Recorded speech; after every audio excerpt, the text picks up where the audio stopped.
Mikhailonun gizləndiyi evi sizə təqdim edirəm. Bəli, düz eşitdiniz. Söhbət əfsanəvi partizan Mehdi Hüseynzadədən gedir. Amma kiçik bir tarixi faktı dəqiqləşdirək. Real tarixdə Mikhailo Azərbaycanda yox, faşistlərə qarşı uzaq Avropada, Sloveniya torpaqlarında döyüşüb və orada da qəhrəmancasına həlak olub. Bəs niyə bura Mikhailonun evi deyilir? Çünki Azərbaycan kinosunun incisi olan Uzaq Sahillərdə filminin o məşhur son döyüş səhnələri məhz burada lentə alınıb. Həmin tarixi məkan Ağsu rayon mərkəzindən 22 kilometr aralıda dağların qoynunda yerləşən Kövlüç kəndidir. Süjetə görə bu tikili Mikhailonun silahdaşı Veselinin ata evidir.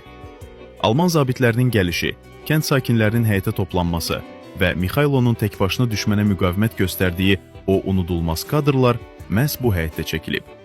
Hətta faşistlərin maşınlarının partladıldığı o təhlükəli yollar da elə məşhur Ağsu aşırımıdır. Bugün həm tarixin, həm də kinomuzun nəfəsini yaşadan bu ev mütləq görülməli yerlərdən biridir. Bu kimi maraqlı videoların davamı üçün videonu bəyənməyi, repost etməyi və səhifəyə abunə olmağı unutmayın.